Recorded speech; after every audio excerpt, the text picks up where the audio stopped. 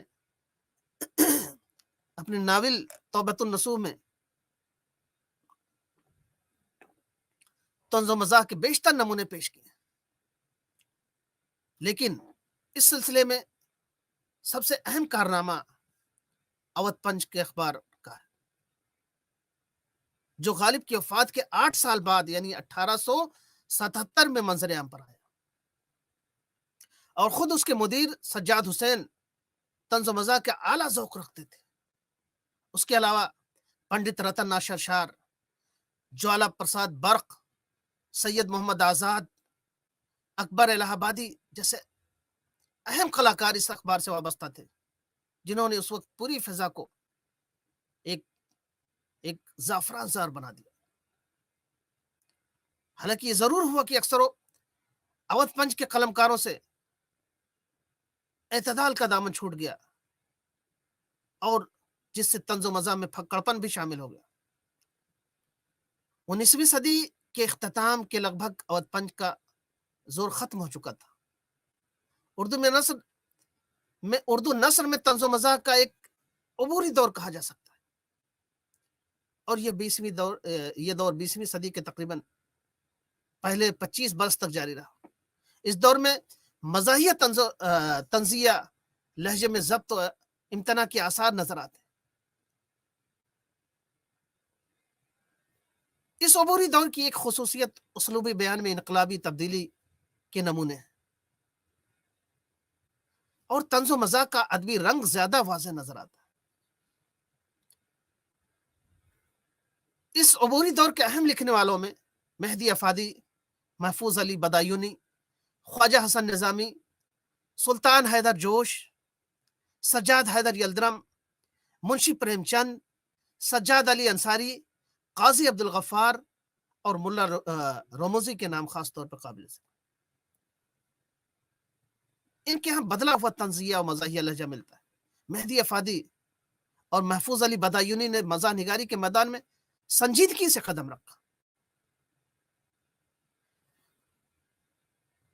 اس کے بعد جن ادیبوں نے عملی مذاق سے مزاح پیدا کرنے کی کوشش کی، ان میں ایک نمایاں نام عظیم بیگ چغتائی، شوکت تھانوی، شفیق الرحمان کا ہے۔ عظیم بیگ چغتائی کی دنیا میں محبت کو مرکزی حیثیت حاصل ہے۔ کولتار، شریر بیوی مثال پیش کی جاتی ہے۔ اس دور میں الفاظ اور لطائف سے جن ادیبوں نے مزاح پیدا کرنے کی کوشش کی، ان میں شفیق الرحمان، شوکت تھانوی کے نام پیش ہے۔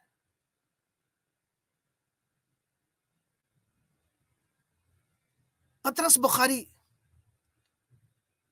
کی مزاح نگاری کے بارے میں کہا جاتا ہے کہ وہ سراسر مغربی اثرات کا نتیجہ ہے. مواد اور تکنیک کے اعتبار سے وہ مغربی مزاح نگاروں سے کافی متاثر نظر آتے ہیں، لیکن ان کے موضوعات میں ہر جگہ مقامی خصوصیات کے رنگ جھلکتی ہیں. انہوں نے اردو مزاح نگاری میں نیا اسلوب اختیار کیا اور جو نئے اسکول کے سنگ بنیاد کی حیثیت رکھتے ہیں. اردو میں ابھی تک ہزل، پھکڑ اور عامیانہ پن کے عناصر موجود تھے. ان میں مغربی ادب کے خالص مزاح کے حرموں کو پطرس بخاری نے متعارف کرایا. ان کے مزاح نگاری میں موازنہ، مبالغہ، کردار، واقعہ، اسلوب اور ایک خاص مخصوص زاویہ نگاہ مل جل کر کام کرتے ہیں. پطرس کے یہاں واقعہ نگاری ہی ان کی مزاح کی بنیادی خصوصیت. اردو میں ایسے مزاح نگار بھی ہیں جو اپنے اسٹائل اور اسلوب کی وجہ سے مقبول ہوئے. ان میں مرزا فرحت اللہ بیگ کو اہمیت حاصل ہے. مرزا فرحت اللہ بیگ کا اسلوب اپنے خوش مذاقی کے باعث بڑا مقبول ہوا. اس اسلوب کی امتیازی خصوصیت یہ ہے کہ یہاں واقعہ یا موازنہ وغیرہ سے قہقہوں کو تحریک دینے کی کوشش نہیں کی جاتی، بلکہ الفاظ اور جملوں کو ایسے شگفتہ کیفیت میں سمو کر پیش کیا جاتا ہے کہ دل و دماغ میں ایک نفسی انبساط میں ڈوب جاتے ہیں. فرحت اللہ بیگ کو پڑھ کر حیرت ہوتی ہے کہ کس پراسرار طریقے سے اس انشا پرداز کی فطری بشاشت الفاظ اور جملوں میں منتقل ہو کر سامنے آتی. پھول والوں کی سیر، دہلی کا یادگار مشاعرہ، نذیر احمد کی کہانی، کچھ ان کی کچھ میری زبانی، ایک خوش مذاق اسلوب کی بہترین نمونے. ان مضامین میں ہلکے پھلکے اور بعض مقامات پر واقعہ اور کردار کے ہماریوں کی سے بھی مذاق کو تحریک ملی ہے. اس طرح سے اردو کے جدید دور میں رشید احمد صدیقی، کنہیا لال کپور، کرش چندر کو طنز نگار کے طور پر بہت مقبولیت حاصل ہوئی. دراصل طنز ذہنی اور جذباتی عناصر کا امتزاج پیش کرتا ہے. رشید احمد صدیقی کے نگارشات کی امتیازی خصوصیت یہ ہے کہ وہ لفظی بازیگری اور فلسفیانہ عمل دونوں سے کام لیتے ہیں. وہ کسی ایک نقطے کے متعلق دلائل کا ایک طویل سلسلہ چھیڑ دیتے ہیں اور اپنے ذہن رسا اور فلسفیانہ عمل سے ایسے ایسے نکات پیدا کرتے ہیں جنہیں ناظر ایک لمحے کے لیے تسلیم کر لیتا ہے اور دوسرے لمحے غلط قرار دیتا ہے اور تیسرے لمحے پھر تسلیم کرنے پر مجبور ہو جاتا ہے. طنز میں یہ فلسفیانہ کھیل ہی ان کا سب سے مضبوط حربہ ہے. رشید احمد صدیقی اپنے طنز کو استعاروں، علامتوں اور مبہم اشاروں کے نقابوں میں پیش کیا. رشید احمد صدیقی ان کی شخصیتوں کو صرف مضحکہ خیز پہلو دکھاتے ہیں جو ان کی ذاتی رد عمل کی مرہون منت ہوتی. رشید احمد صدیقی کا طنز کا دائرہ اس لیے بھی محدود ہے کہ وہ ہنگامی واقعات کی طرف اشاروں کی فراوانی سے کام لیتے ہیں. ظاہر ہے وقت کے ساتھ ساتھ یہ اشارہ رفتہ رفتہ اپنی جاذبیت کے کھونے لگتا ہے. ان کے ہاں طنز کے عنصر کو بڑھانے میں ان کے بے نظیر اسلوب نے اہم کردار ادا کیا اور وہ واحد طنز نگار ہیں جن کی تحریروں میں از اول تا آخر ایک سبلی ہوئی کیفیت موجود ہوتی. کنہیا لال کپور کا دائرہ زندگی اور سماج کو بہت سے غیر ہمواریوں پر محیط اور زمان مکان کی حدود کو توڑتے ہوئے نظر آتے ہیں. کامریڈ شیخ چلی، انکم ٹیکس والے ان کے نمائندہ مضامین کہے جا سکتے. ان کا طنز ایک سرجن کے جراحی کے عمل کی طرح ہے. ان کے عمل جراحی میں ایک فطری نفاست اور تیزی ہے. ان کی ایک خصوصیت یہ ہے کہ ادبی موضوعات کو انہوں نے اپنے طنز کے لہجے میں منتخب کیا. اس سلسلے میں چینی شاعری اور غالب جدید شعراء کی مجلس میں خاص طور پہ قابل ذکر. انہوں نے لفظی بازیگری سے اپنے طنز کو پروان چڑھانے کی کوشش نہیں کی بلکہ زیادہ تر خیال یا کردار سے ابھارا. ان کے بیشتر مضامین میں بے ساختگی اور روانی بدرجہ تم موجود ہے. اور بڑے خلوص سے اپنے تاثرات ہم تک پہنچاتے ہیں، لیکن ان میں بھی کہیں کہیں ناپختگی کی جھلک نظر آتی ہے۔ جہاں تک کرشچندر کا تعلق ہے، وہ بنیادی طور پہ افسانہ نگار ہیں، لیکن ان کی تحریروں میں ظرافت یا ظریفانہ کیفیت موجود ہے، جہاں طنز اپنے جلوے دکھاتا ہے۔ وہ جھٹکے نہیں لگاتے بلکہ چٹکیاں لیتے ہیں۔ ان کی ادبی تربیت ایک رومانی ماحول میں ہوئی ہے، اسی لیے اس نے زندگی پر ہنسنے سے پہلے زندگی کے ساتھ ہنسنے کی کوشش کی۔ کرشچندر حساس ہیں، ان کی نظر تیز ہے، انہوں نے ماحول کا گہرا شعور انہیں ماحول کا گہرا شعور ہے، اسی لیے ان کے طنز کا افق وسیع سے وسیع تر ہوتا چلا جاتا ہے۔ انہوں نے خالص طنزیہ مضامین لکھے، ہوائی قلعے بےحد مشہور ان کا طنزیہ مزاحیہ مضمون۔ عہد جدید میں اردو کے نثری افق پر بہت جلد چھا جانے والا نام مشتاق احمد یوسفی کا ہے۔ طنز و مزاح کی دنیا میں ان کا کوئی ثانی نہیں۔ ان کی تحریریں طنز و مزاح کے نہایت اعلیٰ اور قابل قدر امتزاج میں ڈوبی ہوئی ہیں۔ ان کی اکثر تحریروں میں زمان و مکان سے آزاد ہے۔ ان کے طنز میں ایک ایسی وسعت ہے جو عالمگیر اقدار کو ملحوظ رکھ کر پیدا ہوتی ہے۔ ان کے یہاں نکھرا ہوا ذوق مزاح ہے، اپنی باریک بین نگاہ سے فرد و سماج کے موہوم ترین ناہمواریاں دیکھ لیتے ہیں۔ وہ اپنے اسلوب سے ناممکن کو ممکن بنا دیں پر قدرت رکھتے ہیں۔ ان کی تحریروں میں اکثر الفاظ، مرکبات، فقروں اور جملوں کے امتزاج سے مزاح میں قوس و قزح کے رنگ اور طنز میں نشتروں کی کاٹ پیدا ہو جاتی ہے۔ مشتاق یوسفی کی تحریروں میں چونکا دینے کے اسرار و رموز بھی واقف۔ انہیں کردار نگاری کے فن پر پوری دسترس حاصل۔ مشتاق یوسفی پر اردو جتنا فخر کرے کم ہے۔ ان کی تحریروں میں اردو میں نہ صرف اضافہ ہے بلکہ اردو کے طنز و مزاح کی نگارشات میں اپنا ثانی نہیں رکھتے۔ چراغ تلے، خاکم بدہن، زرگزشت، آب گم ان کے مضامین کے مجموعے ہیں۔ مزاح نگاری ایک مشکل فن ہے۔ اس کے لیے بنیادی شرط ہے کہ ابتذال، سوقیانہ پن، جذباتیت، عریانیت، سطحیت اور سفلیت سے دامن آلودہ نہ ہونے پائے، اور تحریر میں شگفتگی، فرحت، انبساط، تازگی، دلکشی، جاذبیت اور رانائی ہو، تبھی اسے طنزیہ و مزاحیہ ادب میں اسے اعلیٰ مقام حاصل ہوگا۔ اب ہم اردو میں انشائیہ نگاری کے فن اور اس کے روایت پہ۔ انشائیہ عربی لفظ انشاء سے بنا ہے، جس کے معنی تحریر کرنے یا لکھنے کے ہوتے ہیں، یعنی کسی موضوع پر اظہار خیال کو ہم انشائیہ کہہ سکتے ہیں۔ اردو میں انشائیہ انگریزی لفظ ایسے کے مترادف کے طور پر رائج ہے۔ انشائیہ میں طرز بیان کو اولیت حاصل ہے، یہاں موضوع کی اہمیت ثانوی ہے۔ انشائیہ میں کسی موضوع کو پیش کیا جا رہا ہے، اس کی اہمیت نہیں ہوتی، بلکہ اہمیت اس کی ہوتی ہے کہ ہم اپنی بات کو کتنے مؤثر طریقے سے پیش کر سکتے ہیں، کہہ سکتے ہیں۔ بیکن انشائیہ کی تعریف کرتے ہوئے کہتا ہے کہ نثری اصناف میں انشائیہ ایک ایسی مختصر تحریر کا نام ہے جس میں بغیر کسی تجسس اور کھوج کے حقیقت کا اظہار ہو۔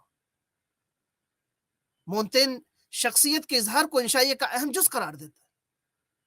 جانسن کے خیال میں انشائیہ ذہن کی ایک ترنگ ہے جس میں آپ بیتی اور جگ بیتی کی دھوپ چھاؤں ہوتی ہے۔ یہ بھی کہا جاتا ہے کہ انشائیہ میں ایک مرکزی بات سے کچھ ضمنی باتیں پھوٹ کر اپنا تانا بانا تیار کرتی ہیں۔ اس میں رمزیت ہوتی ہے، اختصار اور تہداری ہوتی ہے، اور زبان و بیان میں کاٹ و باکپن ہوتا ہے۔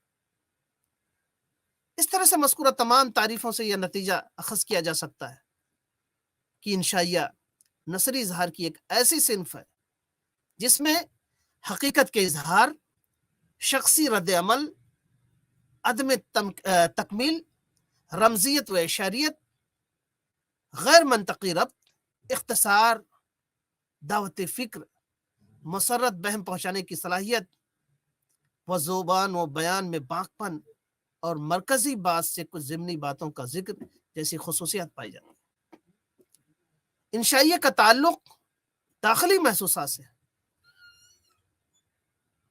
انشائیہ نگار دل کی کیفیت کو الفاظ کے پیکر میں ڈھال کر پیش کرتا ہے، وہ ہمیں اپنے رازوں میں شریک کرتا ہے، اپنے باطن میں جھانکنے اور مزاج کو سمجھنے کی دعوت دیتا ہے۔ اسی لیے انشائیہ کو اظہار ذات یا ابلاغ ذات کا نام دیا جاتا ہے۔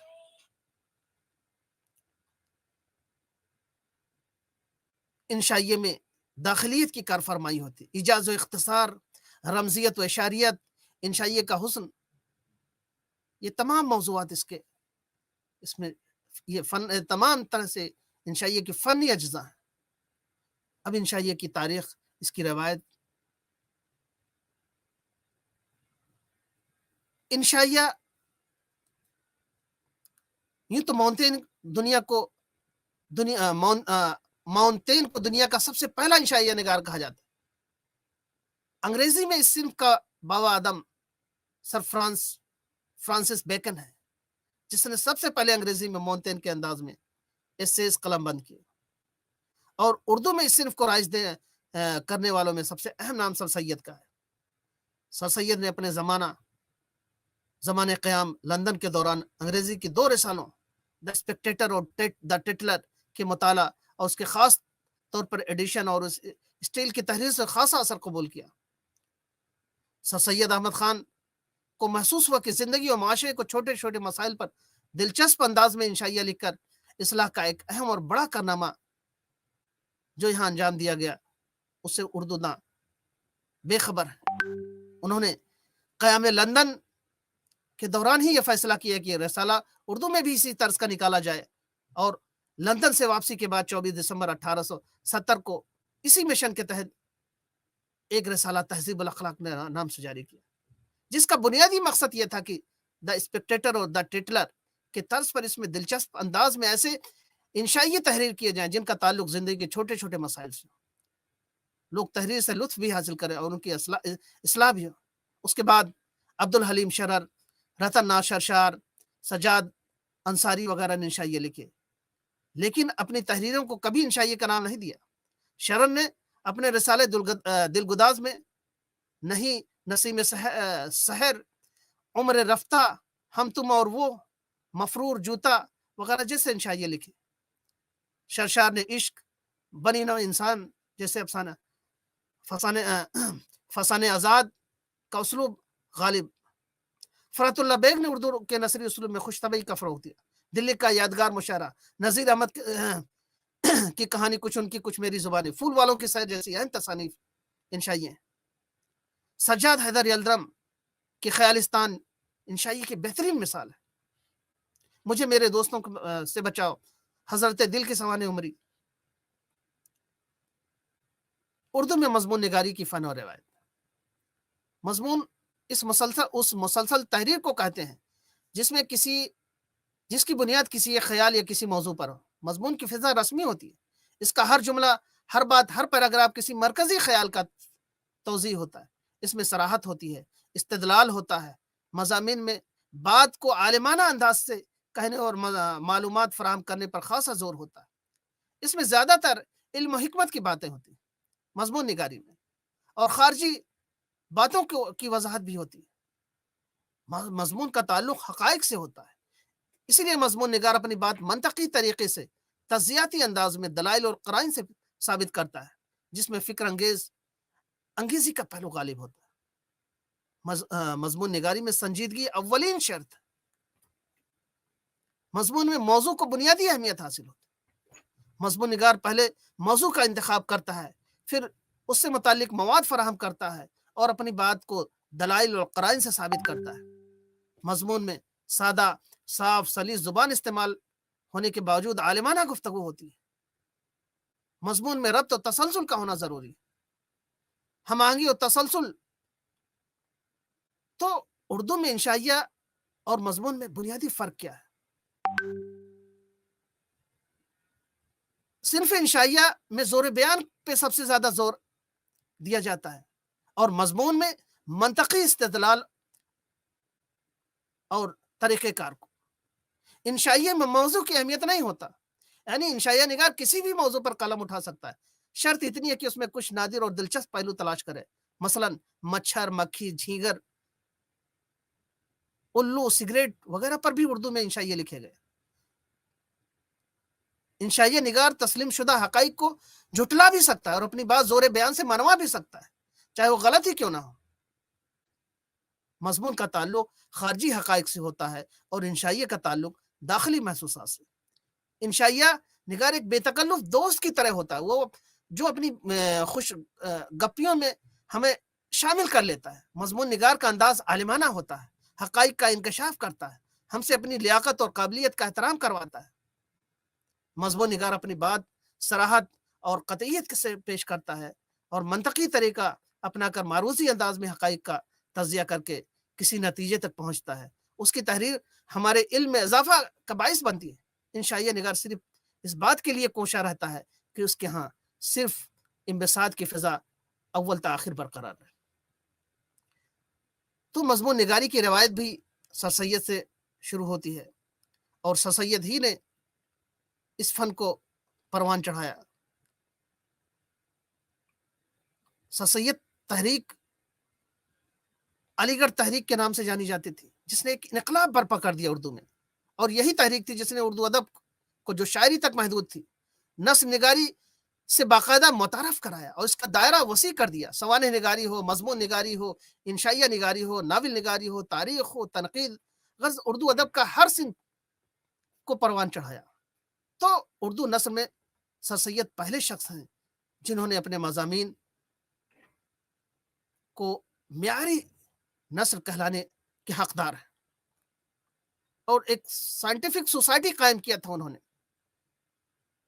تو اس طرح سے مضمون انشائیہ، مضمون نگاری، طنز و مزاح یہ خالص مغرب کی دین ہے، مغربی ادب سے متاثر ہو کر کے ہمارے یہاں اردو ادب میں رائج ہوئیں.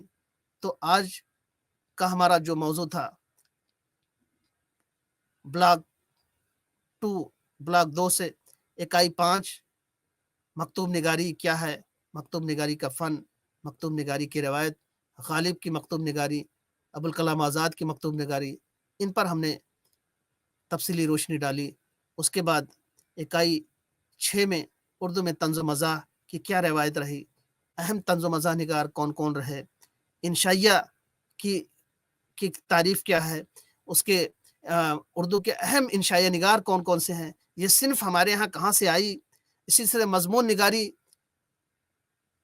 یہ صنف اردو میں کب سے رائج ہوئی، اس کا صحرا کس کے سر جاتا ہے،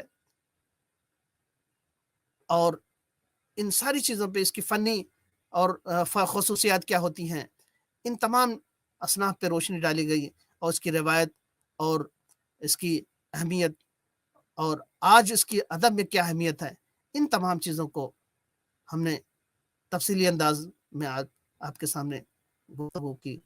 اور سر سید نے سائنٹیفک سوسائٹی ایک طرح سے اس کے لیے بنائی تھی اور اسی کے ذریعے سے تہذیب الاخلاق کے مضامین شامل ہوئے اور اردو میں ایک پوری روایت اس سے ہو گئی.